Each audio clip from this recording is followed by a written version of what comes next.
What's up, everybody? Welcome back to the I'm Curious to Know project. I'm extremely excited to bring today's guest to you.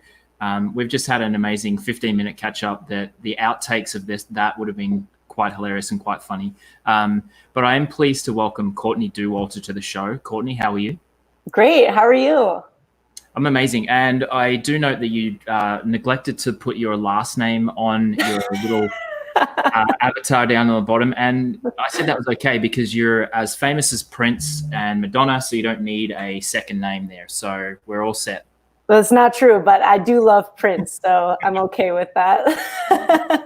I'm excited to have you here. And I kind of was really thinking about what I wanted to talk to you about. And there's so many questions I have around mindset and mental preparation and physical preparation. And I feel like that has been done to death. So I want to be careful of that. I want to strategically ask you those questions. But I also want to be respectful that you as a human being have so much more to offer than answering the same questions over and over again. You give me too much credit. Well, I'm going to build you up to pull you down at some point. Yeah, thanks. I do want to give a shout to the crew at Sufferfest Beer as well. So we had Caitlin on the show earlier in the month. She was fantastic. She shared the story of how Sufferfest came to be. And I know that you're, a Sufferfest athlete. You love the product. I love the product. They were going to send me beer, and you and I were going to kind of have a cheers here. It never arrived, but they did send me this cool patch. So that's going to have to do for now. Oh, perfect. You can't drink a patch, though. I can't drink a patch. Shout out to Jessica and Caitlin for introducing us. So thank you so much for that. Now, first question. I put in the show notes, I talked about MOAB 240 as your most notable victory, and I was quickly corrected via email by some of your fans out there. They said, they were frank about the fact that it was a newer race, there wasn't as much deep competition, and my retort to that was it was probably the most publicized victory. You had Joe Rogan, you're in the New York Times, there's all of this press from mainstream that is gathered because of that particular event. But I wanted to throw it over to you. What do you think is your most notable victory, and have it come from a personal point? Like, what's your best memory or notable victory that you've had? Oh, I have no idea. The races that stand out, or the moments that stand out for me, are always the ones that are like wrapped up with, the crew I'm with, or maybe a pacer and a stretch we do together during a race, or even like I've dropped out of now a couple races, and those are highlights for me because of what they taught me and how they helped me steer my course a little bit better. So I don't think I have like a favorite victory or a favorite even finish line necessarily. There's too many hours of running to choose one tiny moment. Yeah. Okay, great. That's out of the way. We can move on from that. Yeah, good. So what I want to talk about, you brought up something really important that I do have here that I want to touch on, the support crew. I had Alex Diebold, who's a US snowboarder, on the show, and he talked about the team behind the team. And I know that you have a great relationship with your crew. I've watched many videos where, Kevin and Dick are starring in the show. I'd love to hear about the dynamic around the crew and the team and how important that is to ultra running. Yeah, it's pretty cool because it sounds like this individual sport, running 200 miles or 100 miles, whatever. But it's definitely a team effort. And I'm so lucky to have my husband and my dad, who's come to a couple now, and some friends who always, are ready to give up their weekends to come support that. And we just have a blast with it. It's nothing very serious, just cracking jokes the whole time, and they all enjoy each other's company. But then they've also been with me through a lot of these races. And so they can just look at me and know, what's going on in my body and in my head. And we don't have to communicate a lot. I actually, one of my requests is, 1, beer at the finish line, and 2, don't ask me how I'm doing, because you could probably guess how I'm doing at mile 170 out of 200. So like, let's just not even bring it up, because it doesn't help anything to talk about how bad it's hurting. And yeah, so they can kind of, assess, but it's just one of those things that now we know you don't talk about it. And you also don't talk about the finish line until you're at the finish line. Yeah. So yeah, it's been really fun to share so many races with the same crew, and to, have all these really fun memories now with them is really special. Tell me how much planning goes into that. There's obviously best laid plans, thrown out the window as soon as the gun goes off. But tell me how much preparation and planning goes into what, where, how, and then talk to me about how you have to problem solve throughout and overcome these challenges and obstacles that come your way as far as that crewing goes. Yeah, so I'll do a medium amount of planning beforehand, where basically I'll look at, which aid stations can my crew get to, and what's the difference in mileage. So how far am I going? And then my planning is just, I'll then write down on like a scrap of paper somewhere, like this aid station, here are the things that I think I want. Next aid station, here are the things I think I want. But it's like organized to me. But then my husband, his brain is like a computer and just a running spreadsheet of everything all the time. He will take that and, he'll look at then the course profile, and he'll do more time estimates of when he thinks I'll get certain places. And he'll have all the like details worked in. So he does a little bit more like logistical planning, just because he's the one usually driving the car to get to these aid stations and trying not to get lost or be late, basically. But yeah, then there's always problem solving where I get lost, or they get lost, we miss each other, or food's not staying in that I predicted would stay in. So we have to, kind of make a new nutrition plan. Or just general fatigue, or any of the other things that might happen during many hours of running. So it's fun to have a group of people then who know you, and who also, like, all of them are just very calm, like fun, loving humans. And so even when we're problem solving, it's never a frantic feel. It's just like, okay, well, that is too bad that you're throwing up. So what should we try? Yeah.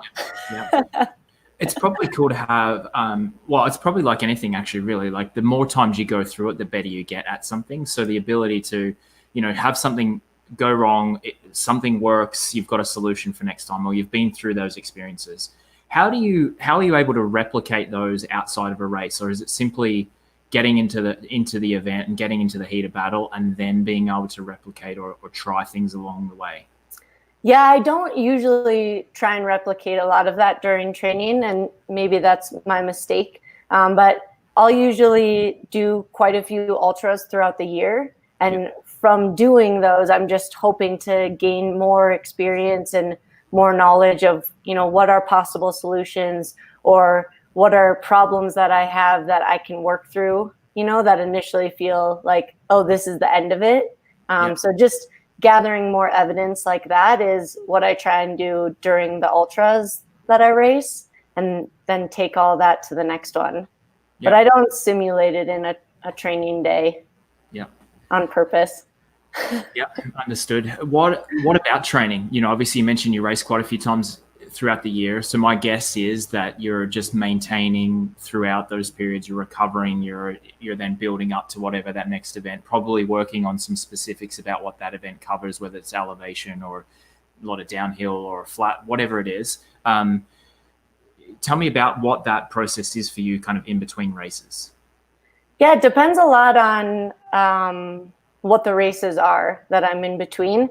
50K races and 50-mile races for me now are just long training days. So I'll usually train right through them, not really taper, not really go into it with, expectations of feeling that fresh. because normally my targets for the year are the 100-mile races or 200-mile races. I'm just really drawn to those long distances right now. So if I'm in between those shorter ones, it'll be business as usual. I average about 100 miles a week of running, and then I'll do some cross training usually. And if it's like leading into a target race, I'll start to taper maybe a week or 10 days out, where I want to show up feeling as fresh as possible. Yep. Now it's bananas to me. We talked about my kind of background a little bit in my sporting history, and multiple Ironmans, multiple marathons, and it seems absolutely ridiculous that you would be able to say a 50-miler is a long training day and that you're able just to roll around on a 200-miler. How does someone get to that point where, and I kind of know what your answer is, but I want to hear you say it. How does someone get to the point where 200 miles is manageable? Just for me, it's just been consistency, like slowly building up over the years. I think I did my first 50K in 2012, and here we are now, 2020, and I'm at 200 miles. So it's been a slow build of consistently getting out the door and continuing to wonder, how much farther can we go? Talk to me about that, because you had signed up, or you had targeted a couple of races this year. The first two have been cancelled, and we're all in that same position. And I've seen that you've talked about adventures and getting on these adventure runs and just going out and exploring. How are you reconciling that part of the year, and is it just going to do it for the love of the sport? Yeah, I mean, what has become evident this year so far is that I just love running and training, because I haven't raced all year, and now my entire summer is clear of races. But I still am finding that just getting out the door and exploring is really fun, or, figuring out what sort of adventure or new route I can, aim for is a fun target. It's a bummer, but it's the reality of everyone's year right now. And so I think we can make the most of it by, exploring what's already around us. You don't have to travel to a race and pin on a bib to have a really awesome day out on the trails. Yep. I love it. I think that, from what I can gather, it's a very soulful feeling that you have around running, which may not fit with that competitive element that you have. I can also get a sense that there's this innate competitor in there that once the gun goes off, you're ready to fight in tooth and nail to win. How do those two like personality traits meet each other in such a wonderful package here? Oh, I don't know. But yeah, I love it. So I want to keep racing, and I want to keep, running and being able to use my feet to explore. And when I am racing, I want to give it everything I've got, because why not, Yeah. Curveball or left field question. If you could run one route for the rest of your life, what would it be? Oh man. Can it be a really long one? It can be whatever you want it to be. Yeah. I'll say the Colorado Trail. It's like 500 miles through the state of Colorado. So if you're going to limit me to one, that gives me a lot of options. Just keep doing it over and just back and forth, and forth. It's kind of a cheating answer. How many have you done that? Is that something that's on your list to do this summer? Maybe. Yeah, I have not done it. I've done sections of it, but it runs from Durango to Denver, and it's approximately 500 miles. And I think trying to do it all in one go would be really cool. I've never gone that far, and I think it would be interesting to see what happens on days 3, 4, 5, 6, 7, of running. So yeah, I'm eyeing it for sure. We'll see what happens. You heard it here first, folks. Golf this summer is the Colorado Trail. There's the scoop. And that's it. That's a wrap. That's it. We're done.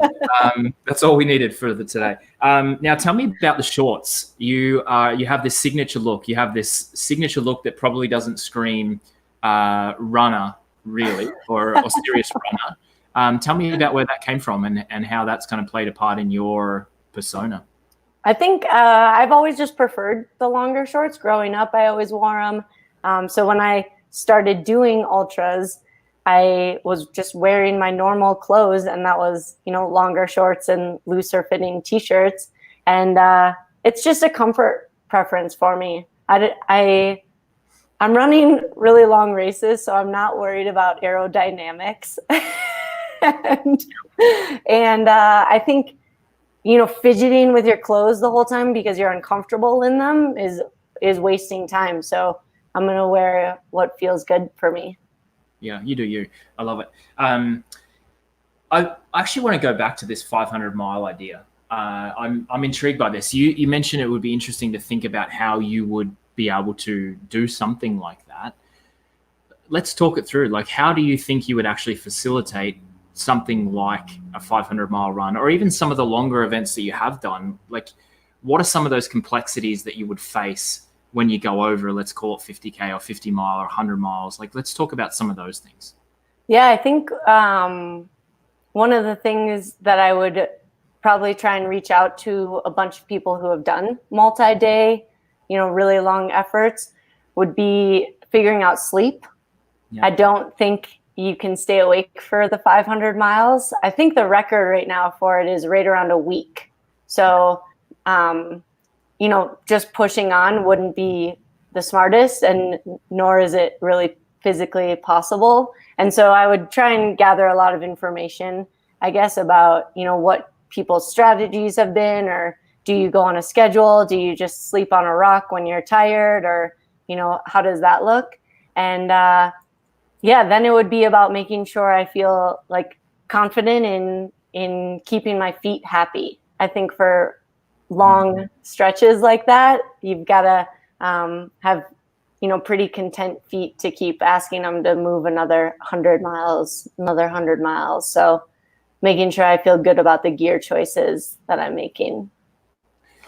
Is that, you talk about that it's a form of resiliency, really, is like building up your tolerance to stuff like that. So your feet getting used to it and things like that.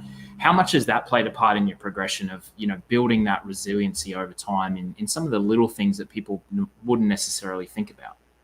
Oh, a ton. I mean, every ultra I've ever done is just accumulating a little more knowledge and a little more physical capability, I think. And I often picture it also as like a pain cave where I'm just chiseling away at it, making it a little bit bigger so that the next time, I can go farther into it and see how much more I can chisel out of it.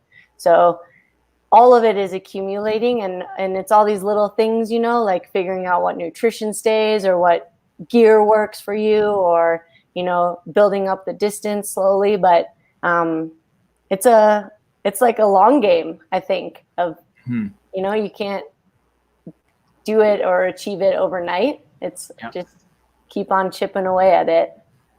What are some of those things you're able to tell yourself? What does your inner voice say when you're going into that place, when you're going into the pain cave and you're having to reconcile with yourself in that moment to be able to continue and keep going? Usually I remind myself that I'm fine and that this is going to be okay, whatever I'm doing or feeling at that moment. And I've been trying a strategy in this past year where it's almost like a celebration to get to that place, because you can't snap your fingers and just arrive at this pain cave place. You've done something pretty cool to get there, and you're working towards something, big to be there. So sweet, we made it to the pain cave. Now we can actually go to work and start chiseling, Yeah. So I think it's, our brains are so powerful. And if you just, tell yourself something that helps you, something positive, or flip the script or whatever, I think it can be huge for continuing forward, and your body will follow, where suddenly you feel good again and it's no problem. Do you work off any particular mantras, or is it just a feeling of celebration and you kind of just ride that wave? Or do you have certain things that you say to yourself in those moments? Usually it'll just be, you're fine. You're fine. This is fine. keep going. Keep going. Love it. Britton Barbie, who was a guest on the show, he's got an amazing story. He's starting his endurance journey, and he's actually coming to compete at a 29 event. And his question was, beyond the grueling physical and mental pressure that you endure, what challenges on your fitness journey do you face? What do you struggle with that most would assume that you wouldn't? I think so. Challenges along the way. Yeah, like what are some of the things you're facing in your life, I guess, in your sporting life that you're facing that people may not think would be a natural thing for you to require to face? Well, I don't know if this is answering his question, but I'll go with it. My first 100-mile race, I dropped out of it at mile 60 because I basically convinced myself that I was not meant for this sport and not capable of finishing. So I got stuck in this negative loop, and I was, not ready to mentally battle the negative voices. And so when they were just repeating over and over, what a joke, what are you doing here? This sport isn't for you. You can't make it to the finish line. I gave in to them, and I quit that race pretty quickly after those voices arrived. And so that was a big learning experience for me in the power of our brains. I didn't understand it before. Yeah. You mentioned a couple of times now races that you haven't finished and being a really good learning. How quickly are you able to take the lessons from those experiences and then move on from them? I guess so. That first 100 that I dropped out of, I was pretty bummed about it for a couple of days, and already had decided, I wasn't going to listen to those voices, and I was going to sign up for another 100 and finish it. And then it was about a year process of signing up for another 100, and then, building up, trying to be smarter about it, and then doing that 100. And then I dropped out of Western States last June, which is a 100-mile race. And that was due to an injury, basically from neglect of any body maintenance or strength work. I just ran. And so that one, I think I let myself be bummed about it for 2 days. And then I just switched gears to problem solving mode of, okay, that happened because, of X, Y, and Z. So now let's figure out X, Y, and Z to move past this and to get better from it. Yeah. How hard is that for you as someone who loves running so much and all you want to do is go and run, that there are these other elements in the sport that you need to take care of and prioritize? How is that difficult for you to do those things that are required other than just running? Yeah, I mean, before it obviously was because I never did them. But now I love it. I think, that was a really good wake-up call for me of asking my body to do this much all the time. I got to give it something back. And I'm hoping, I haven't really had the opportunity to see, but I'm hoping that it just makes me stronger and more able to, keep pushing during those hard moments. So we'll see. But yeah, lots of body weight exercises and core work now, trying to keep everything in line. Look out, world, now that you're going to have those things in your arsenal, there's no stopping you. Keep foam rolling, people. It's important. Yeah. I was so bad at that, and I'm even worse now. When I was racing, those were the first things that come off the schedule. And as an Ironman and still working and what have you, there's so much time that has to be dedicated to actually doing the training that the last thing you want to do is do your gym work or your foam rolling or taking care of those things. And there's probably many people listening in the same boat, but you heard it here first. It's important and you should do it. You talked about strategy earlier and the strategy of kind of getting your crew ready and pacing. And another event that I'm really intrigued about is this last man standing type of event, or the Big's Backyard Ultra that you had some great success in, and what an amazing experience. Tell me about that, the strategy that's involved in that, and how that's different from just a straight go to woe race. Yeah. Why are you curious about it? Well, great question, Courtney. Thank you. I went and saw a mutual buddy of ours, or someone that you know, Jesse Itzler and Mark Hodelick and Mark Brown, go and do Last Man Standing in Maine last year. So I was there for a few hours. We were in Maine at the time, so we went to view it. I went to watch, and I was so inspired. I was so moved by the effort, how in the zone everyone was, how fun it was as well. And I was totally inspired and moved. I signed up pretty much immediately after that. Fast forward, 1 year, I had 1 year and I'm like, this is so much time. I'm totally fine. I don't have to worry about getting training too much. Started a little bit. And now the last 4 months have been an absolute shit show for me physically. We've got a new baby, all these things. So last week was the first week that I ran without pain for as long as I can remember, due to the fact of the things that you talked about, not putting in the time on everything else to take care of injuries. So that's why. Which is so exciting. Congratulations on that. I feel great. I'm stoked. Now just don't overdo it. Right. I've got to take my time. I've started with my run walk, so I'm totally fine there. But cool. I want to hear your experience as a interested spectator and fan of what you did there. And then maybe tap into some knowledge that I can use for myself as well. Yeah. Oh man, the format is so cool. It's wide open for each person in the race to find their own limit and to see what's possible. And that's pretty special to have at an event. It's also like this crazy, wonderful community event because normally in the long races, you get really spread out. Like you don't see another person out there, which feels awesome.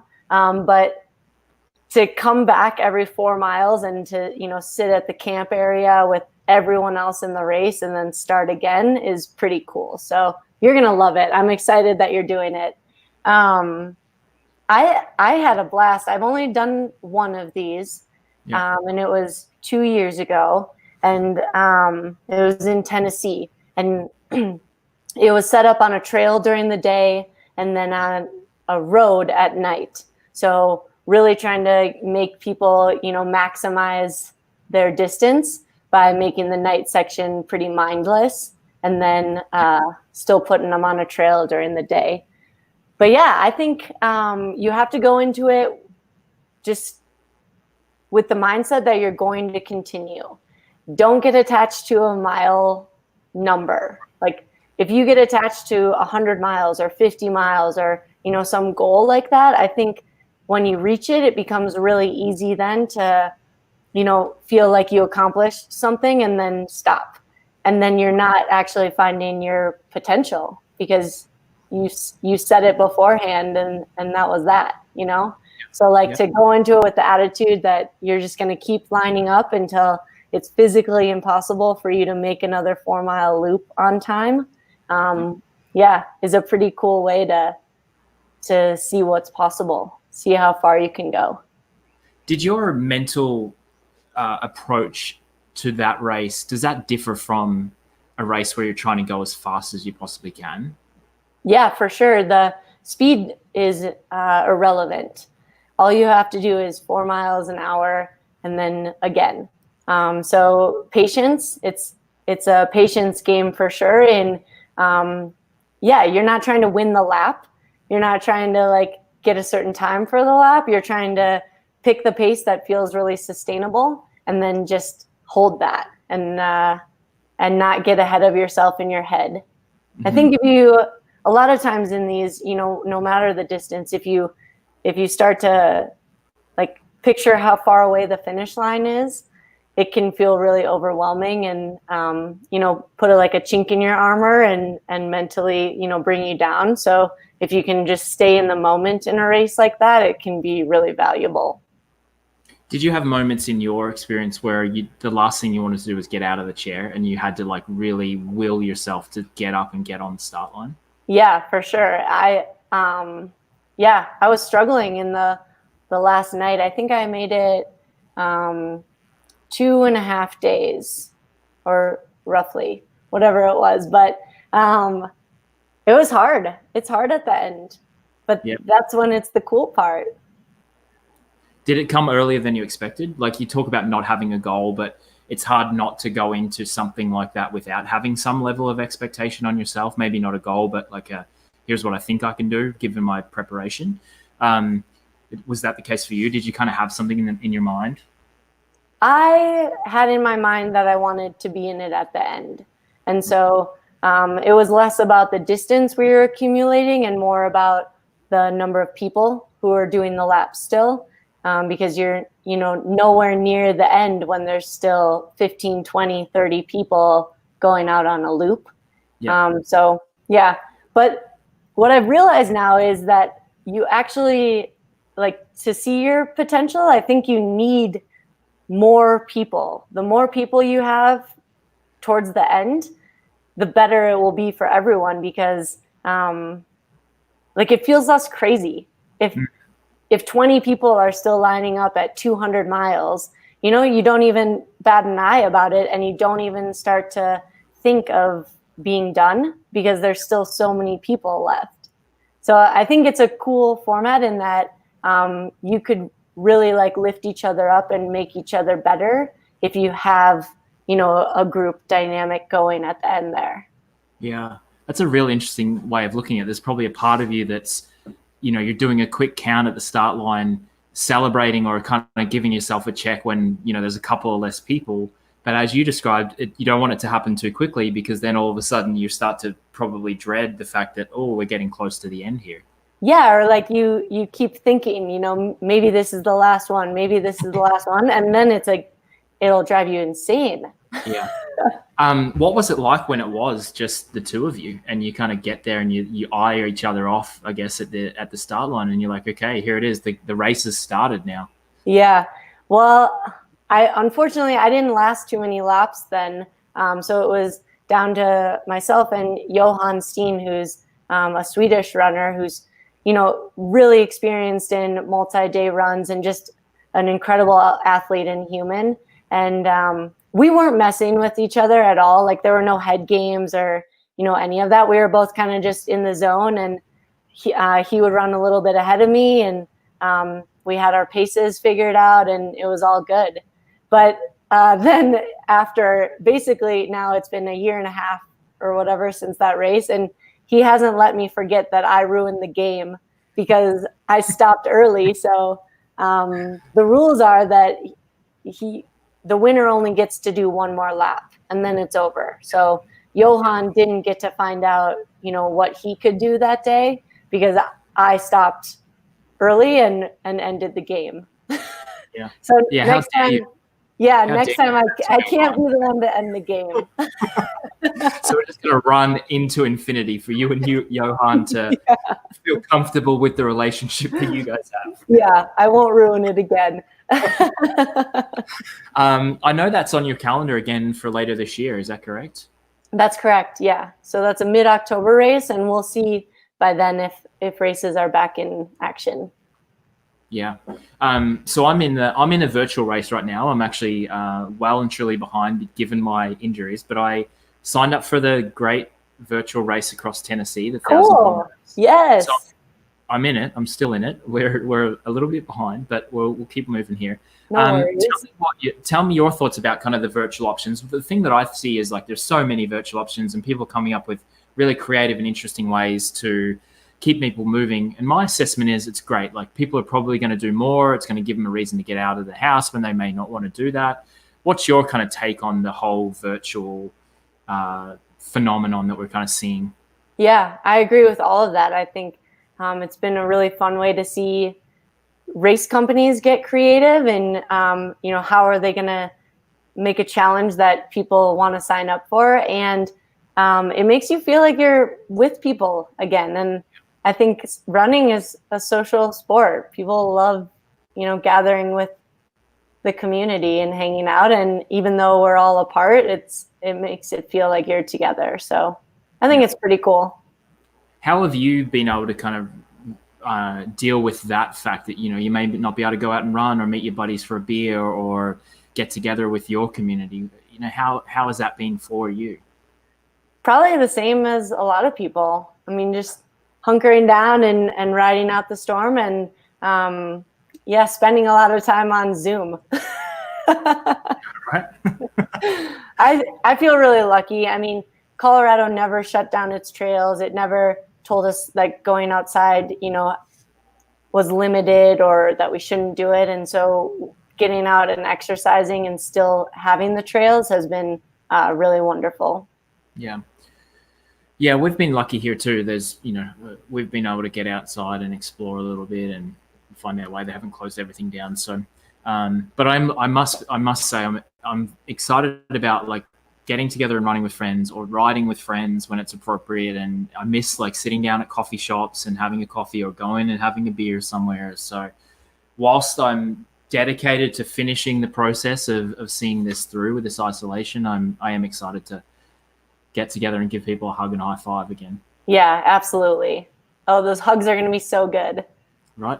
It's funny. I watch you watch a TV show or a documentary or something and someone gives someone a high five or a hug and I'm like cringing going, don't do that. And then you're like, oh, this was way before. Yeah. Or we see all the like, restaurant foods and different shows and stuff. And we're like, oh, sushi. Oh, Thai food. Yeah, right. Have you guys been able to cook at home? Like, is that something that's been a part of your repertoire before this, or has that been a big shift for you to have to kind of, work on your culinary skills at home? No, we're not big cooks, and no, we have not worked on that during this time. It's like frozen pizza a couple nights a week. Grilling season is here finally, so throwing everything on the grill again, which is fun. But yeah, this has been awesome. I really appreciate your time. Your insight's been great. Your energy is awesome. I think that you know this, but a lot of people look up to you. A lot of people see you as a bit of an icon in the sport, and I feel very privileged to be able to have this conversation with you. I do have 3 questions I'm going to ask, and I'll get to those in a moment. But I wanted to ask one final thought from you for anyone who may be watching who thinks that, running's not for me, or that I could never do anything like that, or, Courtney's crazy, quote unquote. I'm sure you're sick of hearing that as well. But tell me, do you have any advice for someone who's looking and inspired or moved by your message that may want to get into running more or pursuing ultra or trying to find their limits or anything like that? Yeah, I think just start. You've got to just start and be really patient with it and be consistent.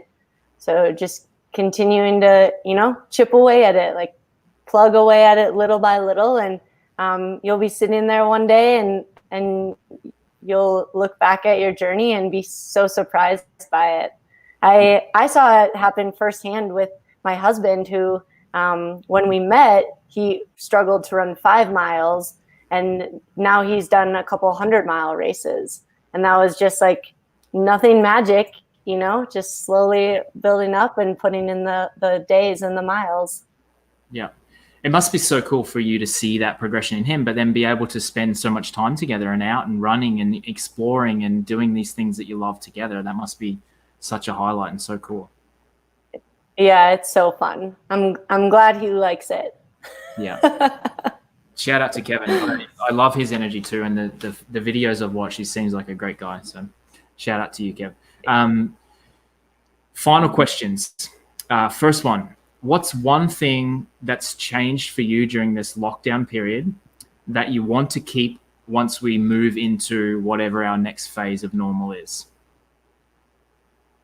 I think staying in better touch with friends who are far away. I think like my family and, friends who live in other states, we've suddenly now do like Zoom happy hours all the time and play games on Zoom. And I think that's just so fun. And I don't know why we weren't doing it before. Yeah. Love that. What's the favorite game on those Zoom happy hours? There's a lot of good ones. I don't know. There's like a psych one. Okay. It's an app on your phone. We also will set up with my family like actual board games and play those over Zoom. Anything's possible. Love it. Get creative with your games. I love that. Who's the competitor out of you and Kevin in those situations? I'm guessing it's you. In games, no one really cares. I mean, we're all playing it to have fun. That's not the answer I expected. You got to win at all costs. You're a high performer, Courtney. Come on.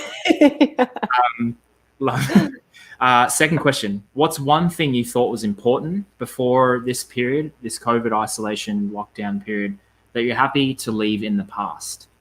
Oh.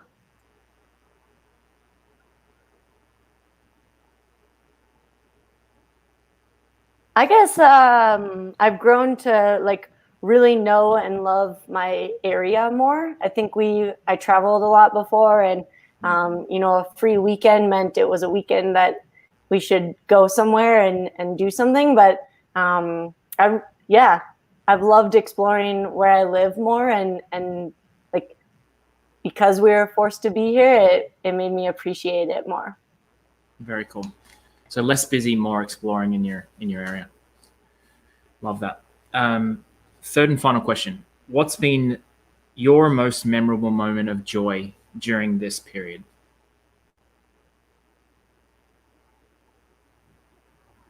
Probably hanging out with Kevin. It's just he and I, we're stuck together here. No kids or pets to distract or entertain. So yeah, it's been a lot of fun. How do you think that has played out? Have you're talking more, you're spending more time just like in silence? Like how has that kind of played out in your relationship? I think both of those things. Yeah. And we're gamers too, so a lot of cribbage. You know the game cribbage? I do, yeah. Yep. Funny story. So well, my cribbage experience. So I actually had a really bad accident quite a few years, hit by a car, broke my neck. I spent a bunch of time in hospital, and my friend used to come multiple times a week, and he taught me cribbage, and we just sit there and play cribbage for hours and hours on end. So that's like my experience with cribbage. So fond memories. Have you played it since? Definitely not. It's definitely sitting on the shelf somewhere. I'd love to have more time. We have 2 kids, so that's been like pretty hectic here. But that's whatever. It is what it is. But maybe cribbage. Maybe we can do a Zoom cribbage, and you can give me a lesson of how to play. Yeah, we could do it between all your last person standing laps. We just do a quick round of cribbage, and then out for the next lap. That's a good idea. Then you're not thinking about all the sucky stuff you're about. Yeah. Right? You just minds. Could be fun. Love it. You guys are awesome. We just had a little quick Alvin. Thanks, mate. I appreciate you showing up. Fabulous guest, badasses, humble people. Props to you and Courtney. Alvin, thank you, sir. Thanks, Alvin. This has been amazing, Courtney. I really appreciate your time. As I said, appreciate your energy, appreciate the advice. I'm definitely going to be tapping you on the shoulder for more last man standing advice as we get closer here. And I look forward to I can't wait. You're going to love it. Yeah. I don't know if I love it. We'll see. Let's see. I'm excited about it, though. I feel nervous enough. I know it means something because I'm so nervous about it. So, and it's incentive to get out the door. So that's a positive. Perfect. Yeah. Well, thank you so much. Pleasure. I look forward to following your adventures, and I look forward to staying in touch. Awesome. See you.